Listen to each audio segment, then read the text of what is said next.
Magandang hapon po sa bawat isa. Nandito po ulit tayo para mag-aral ng salita ng Diyos. Welcome po kayong lahat sa mga sumusubaybay sa Rema Philippines Facebook Live everyday. At maraming salamat po sa patuloy niyo pong pagsuporta at patuloy na pagsubaybay sa ating pag-aaral ng salita ng Diyos. Tayo po ay manalangin. Hallelujah, amang Diyos, sa dakilang pangalan ni Jesus. Patuloy kami nagkapasalamat, Panginoon, sa hapon na ito.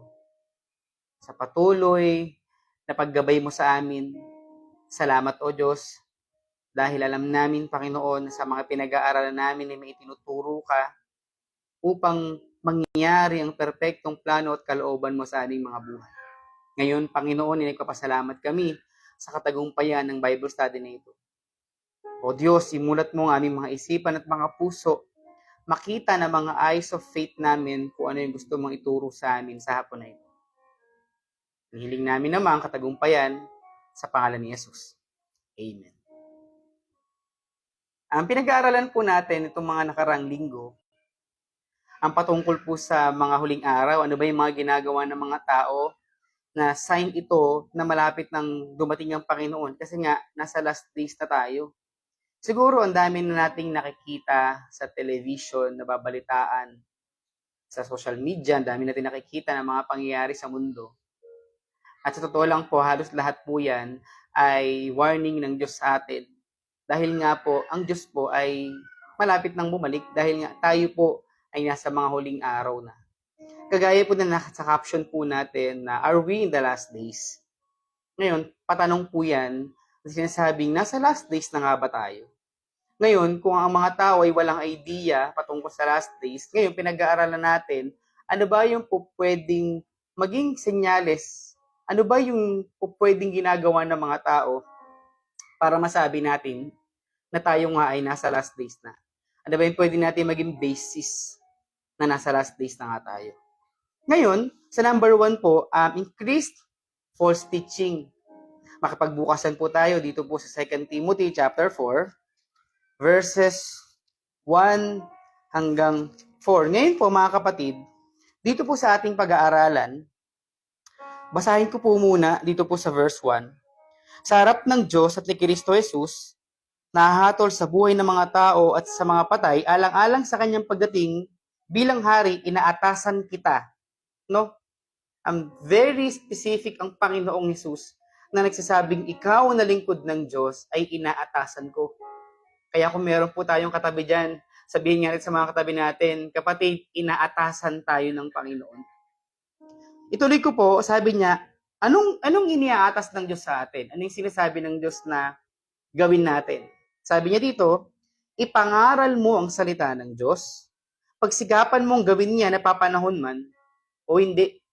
Sabi niya, inaatasan tayong ipangaral ang salita ng Diyos. Ibig sabihin, kung ano ang nakapaloob sa salita ng Diyos, ito ang iniaatas ng Diyos sa atin.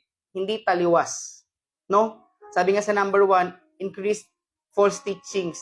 May mga katuruan ng ibang mga tao na taliwas sa salita ng Diyos. Hindi yan ang iniaatas ng Diyos sa atin. Kasi ang iniaatas ng Diyos sa atin, ipangaral mo ang salita ng Diyos na kung ano ang nakalagay sa mismong salita ng Diyos. No, kaya nga po tayo sa simbahan po natin tinawag po tayong Full Gospel Church dahil tayo po ay mainly sa salita lang ng Diyos bumabase. Amen po. Sabi niya dito sa verse 2, himukin mo at pagsabihan ng mga tao at palakasin ang kanilang loob sa pamamagitan ng matiyatiyagang pagtuturo. So tignan niyo mga kapatid, talagang kailangan mong magtiyaga na magturo. Ngayon, dalawang bagay yan. Ano yung dalawang bagay na yan? Sabi niya, himukin mo yung mga tao. Sabi niya dito, himukin means ihikayatin mo. Aanyayahan mo talaga yung mga tao, part talaga ng pupunta ka ng mga bahay para follow up yung mga yan, i-Bible study yung mga yan. Pero kung papansinin po natin dito, sabi niya, idisipulo mo, pero kung mapansin po natin, kapartner nun, yung sabi niya, pagsabihan mo. Meaning, sa pagdi-disciple talaga natin ng mga tao, sa paghihikayat talaga natin ng mga tao, there's correction.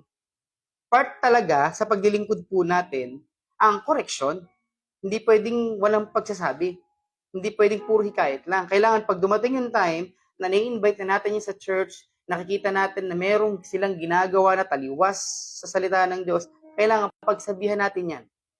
Hindi tayo pwedeng maging false teacher na nakikita nating mali yung ginagawa nila, hindi, hayaan lang natin sila. Hindi natin sila tinotolerate.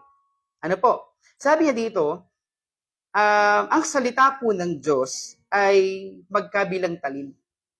Yan ang sabi sa Hebreo, na yung magkabilang talim na yan, yung ibang verse talaga sa Bible, nakaka-encourage talaga. No? Alam ko, may mga life verses tayo, may mga encouragement verses tayo, na minsan nakasave sa mga phone, sa mga notebooks natin. Pero alam niyo po, ang salita ng Diyos ay at some point, i-correct ka nito.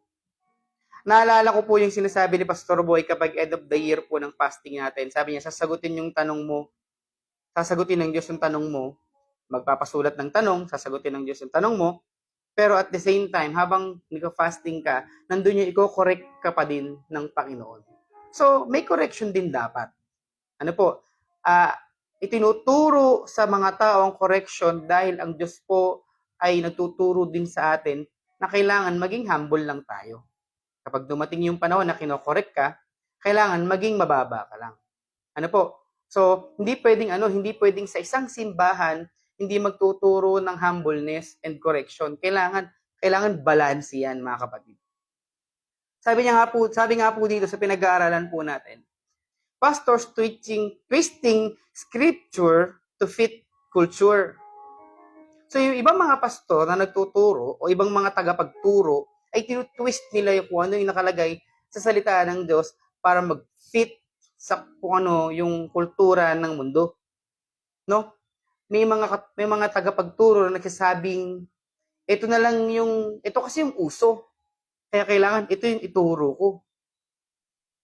Ano pang sinasabi nila? Ito kasi yung in demand. Ngayon, ito na lang yung ituro natin. Ito na lang yung ipatupad natin. Pero, pwedeng yun po ay hindi naka-align sa salita ng Diyos. Naalala ko po may isang pastor na halos lahat po ng member niya ay nagsusugal. Hindi naman po ito sa Rema, no? Kasi merong church na halos lahat ng member, 90% ng kanyang member ay nagsusugal under ng gambling. Ngayon, ito si pastor, nakikita niya, lalaki ng tithes and offering nila. Why? Kasi lahat ng mga member niya, napaka-giver. Siguro, kaya giver, malaki tithes kasi nananalo sa sugal, ganun. Ngayon, ang isang mali sa ginagawa ng pastor na to, hindi siya nagtuturo na mali ang magsugal. Na bawal ang magsugal. Lalo na kapag nakakakilala ka na sa Panginoon. Bakit? Kasi iniisip niya, kapag ako ay nagturo ng against sa kanilang culture, mauubusan ako ng miyembro, mawawala ng pera ang simbahan. Pumapayag yung pastor na manatili sa kultura na yon, wag lang siyang mawalan ng miyembro, despite na alam niya na mali yung ginagawa ng kanyang kongregasyon. At yun po ay isang halimbawa na dumadami ang mga false teachers. Hindi lang ito yung parang nagtuturo na si Jesus ay tao lang. Hindi lang ganun may consider ng salita ng Diyos ang false teaching. Kundi nagtuturo tayo na kahit ibinabawal ng salita ng Diyos, pero sa mga simbahan ay pinapayagan. Part yun ng false teaching. At ngayon, napakadami na. Kalat na sa buong mundo ang mga false teachers. Ngayon, kung si pastor man ay mag-share na bawal magsugal, may mga member talaga na hindi makikinig sa katuruan. Bakit? Kasi sinusunod nila yung sarili nilang gusto. Sabi nga po dito sa verse 3 na ating pinag-aaralan, sapagkat darating ang panahon, hindi na sila makikinig sa wastong katuruan, sa halip, susundin nila ang kanilang hilig. Maghahanap sila ng mga tagapagturo na walang ituturo kundi ang ibig lamang nilang marinig. So ngayon, ang mga miyembro na to, kung halimbawang sabihin ni pastor na sa kongregasyon na bawal magturo, ngayon may mga makikinig at may mga susunod. Nasasabihin ng iba mga miyembro, ay, nasa bawal pala. Kailangan kong maging matuwid sa harapan ng Panginoon dahil nga we are in the last days. Baka mamaya, pag rapture, nabutan ako ng Diyos na nagsusugal. So, pwedeng may mga ibang mga miyembro na maisip yun. Ngayon, may ibang miyembro naman na, ganyan pala yung simbahan ninyo ay alis na lang ako kasi bawal pala magsugal dyan. Hahanap ako ng tagapagturo na magsasabi sa akin na hanggat nagbibigay ka sa simbahan, ay okay lang kahit ginagawa mo yung bagay. Which is false teaching. Taliwas sa salita ng Diyos. May mga miyembro kasi talaga na ayaw ng balanced teaching. Gusto nila ay mga sugar-coated teaching na ayaw nilang nasasaktan. Ayaw nilang nadideal, ayaw nilang nakokorek. Gusto lang nila yung parang pag nakakapakinig ng sermon, kinikilig lang sila sa salita ng Diyos na napapakinggan nila. Which is, hindi yon ang gusto ng Panginoon. Ano po, kahit ang Panginoong Yesus, kapag siya ay nagtuturo sa kanyang kongregasyon, hindi lang puro ang Diyos ay mapagmahal, hindi lang puro ang Diyos ay mahabagin, itinuturo din niya na ang Diyos ay nagpaparusa din. Ng Diyos ay pumapayag na dumaan ng isang Kristiyano sa mga pagsubok. Nagtuturo din ng Panginoon. Nagtuturo din ng Diyos patungkol sa pagpapatawad. Tuturo ang Diyos ano mangyayari sa isang taong hindi nagpapatawad. Nagtuturo ang Panginoon. Ano po? Ngayon, sa totoo lang, may mga churches din po talaga, churches denying sin or hell. No? Naalala ko po, kapag sineshare po natin o pinag-aaralan po natin yung tinig ng tagumpay, doon po sa yung first part ng hell, ano doon, may mababasa po tayo doon na may nagpunta ng impyerno kasi hindi niya itinuturo ang patungkol sa impyerno. Bakit? Ang lagi lang niya itinuturo na langit lang, walang impyerno. Ngayon, yun yung dahilan kung bakit tapos siya na impyerno. Kasi hindi niya itinuturo na totoong may impyerno. May mga simbahan po na hindi naniniwala sa impyerno na puro langit daw dahil ang Diyos daw ay mabait at mapagmahal, which is true. Na ang Diyos po talaga ay mabait, mapagmahal talaga ang Panginoon, pero huwag natin kakalimutan po na ang Diyos ay judge din. At ang Diyos po ay humahatol din. Ano po, at may impyerno sa mga taong hindi sumasampalataya sa Panginoon. May mga simbahan ngayon na paig lang sila sa, naalala ko yung tinuturo ni Pastor Boy, yung Astaroth, yung Diyos-Diyosan na Astaroth. Paig lang sila na paig lang sila sa kabaklaan, katomboyan. Yung mga ganung simbahan. And yes, nirerespeto natin ang bawat kagustuhan ng tao, pero hindi ibig sabihin na yun yung ipapatupad na kahit taliwas sa salita ng Diyos. Mahal ng Diyos ang mga tao, pero hindi niya gusto ang kasalanan at hindi niya ito tinotolerate. Part ng false teaching yun. Kung ikaw ay payag doon, part ng false teaching yun. Hindi po pwede yun. Kasi kahit po si Jesus mismo ay nagbibili na hindi tayo pwedeng maligaw. Kaya nga binibili niya na tayo ng maraming mga false prophet, hindi ka pwedeng maligaw. At umaasa ang Diyos at si Jesus na tayo ay magkatagumpay sa buhay Kristiyano po natin at patutupad po natin ang kalooban ng Diyos. Tularan po natin ang Panginoong Yesus na kahit alam niya na ang hirap ng kanyang pagdaraanan sa krus ng Kalbaryo. Pero sa bundok ng Getsemani, sinabi niya, Lord, hindi yung kalooban ko, kundi yung kalooban mo. Punta po tayo sa number 2, last, ngayong pong araw. Sabi niya, love growing old. Buksan po natin yung mga Bible po natin sa Matthew chapter 24, verse 12. Sabi po niya dito, basahin ko, sabi niya, lalaganap ang kasamaan, kaya't manlalamig ang pag-ibig ng marami. I am highly suggesting po sa mga kasamahan natin na basahin po natin yung buong Matthew 24. No, magandang basahin yan. Lalo na ngayong ang pinag-aaralan po natin ay patungkol sa last days. Basahin po natin yan, assignment natin na basahin. Ngayon, sabi sa verse 12, Sabi niya, lumalaganap na ang kasamaan at marami nang tumatalikod sa kanilang pananampalataya at nawawala na ang dati nilang pag-ibig sa Panginoon. Yan ang ipinagdaramdam ng Diyos sa atin, nakalagay sa Revelation 2:4, na yung dati mong pag-ibig ay nawala na. Hindi na ikaw yung dating ikaw, na kung paano mong nakilala ang Panginoon sa paglilingkod, kung gaano ka kasaya. Mabilis mo na lang iniwan ng Panginoon dahil nawala na ang pag-ibig. Ano ba nangyayari na nga sa mundo ngayon? Increase in violent crimes. Ang dami na nangyayaring krimen. Ang dami na nangyayaring aksidente sa mundo. Lumalala na ang paligid. Dumadami na ang krimen sa mundo, nakawan, kaguluhan, away, patayan ay kalat sa mundo.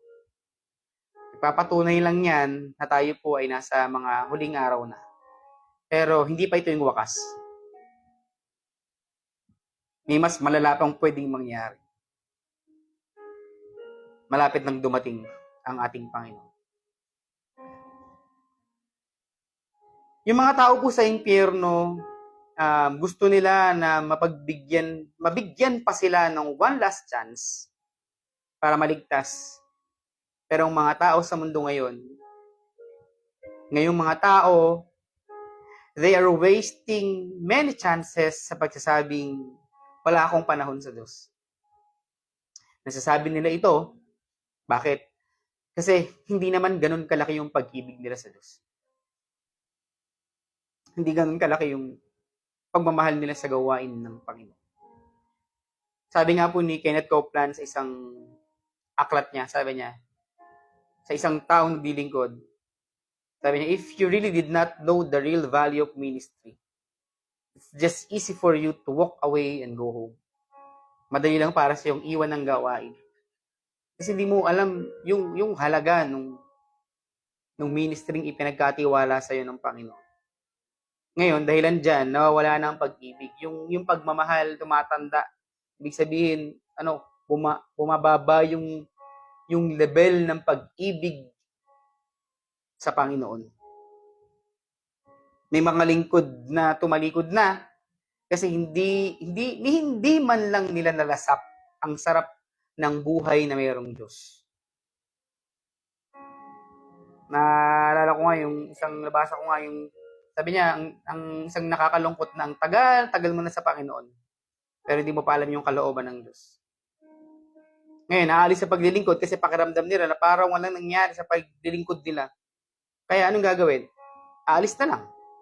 Hindi nila alam na yung pag-ibig nila na yon ay nauubos na o nawawala na. Alam naman po natin yung salitang backsliding, i-close ko po dito. Ang backsliding po ay hindi nagsisimula kapag wala ka na sa church. O umalis ka na ng church. Hindi ganun ang backsliding. Kasi po pwedeng nasa loob ka pa ng simbahan, naglilingkod, nagmi-ministry, pero yung puso mo, backslide na. Hindi yung physical na wala ka na sa church, masasabing ikaw ay backslide na, kundi kahit nasa loob ka pa ng simbahan, o pwedeng yung puso mo ay nagba-backslide na o backslide na. Bakit? Nawala na yung pagmamahal mo sa paglilingkod sa Diyos. O pwedeng ginagawa mo na lang yan kasi napipilitan ka. Check natin yung sarili natin. Na pwedeng nasa simbahan pa rin tayo ngayon. Walang excuse kahit kami na mga full-time missionary. Check natin yung mga sarili natin. Na baka mamaya nasa loob tayo ng simbahan at naglilingkod, pero yung puso pala natin, backslide na. Mag-self-reflect tayong lahat. Huwag sana tayo mapabilang sa mga taong lumabig ang pag-ibig sa Panginoon. Ngayon, kung nagreklamo ka kasi mainit ang panahon, dapat ganyan kainit yung pagmamahal mo sa Panginoon. Dapat maging ganyan kainit ang pag-ibig natin sa Panginoon. Basahin ko po ulit yung verse 12. Sabi niya dito, lalaganap ang kasamaan, kaya't manlalamig ang marami. manlalamig ang pag-ibig ng marami. Sabi po sa verse 13, ngunit ang mananatiling tapat hanggang wakas ang siyang maliligtas. Mga kapatid, sa paglilingkod po natin sa Panginoon, yung pagiging matapat po natin sa Diyos, choice yan.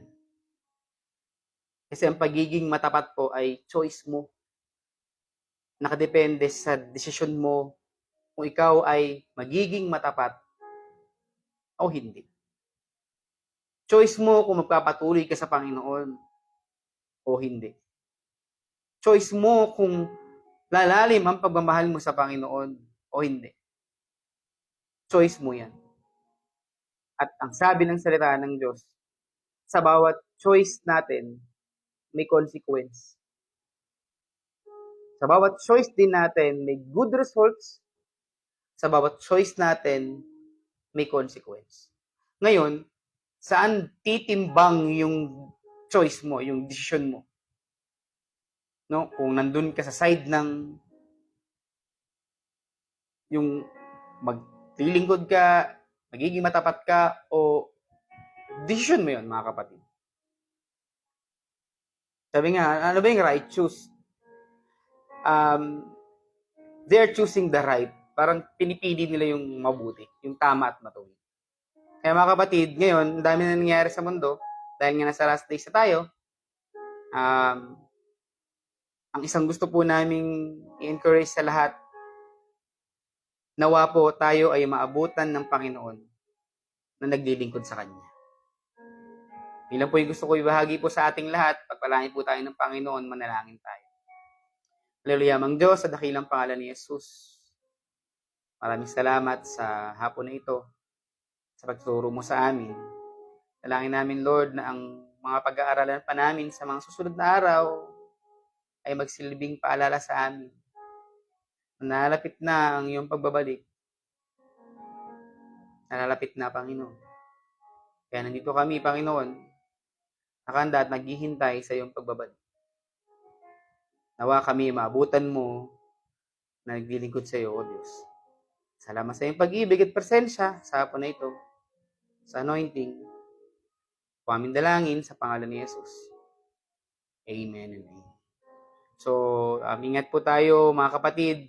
Pagpalain po tayo ng Panginoon. Malapit na, maikli na ang oras. Malapit na dumating ang Panginoon. Sabi ng salita ng Diyos, kung di niya paikli ng oras, baka wala nang maligtas. Ngayon, nasa extension na lang tayo ng grace ng Diyos. Kaya, we should take this opportunity na, Lord, ito na, ayusin ko na yung paglilingkod sa Panginoon. So, muli, maraming salamat. Pagpalain po kayo ng Panginoon. Ingat po.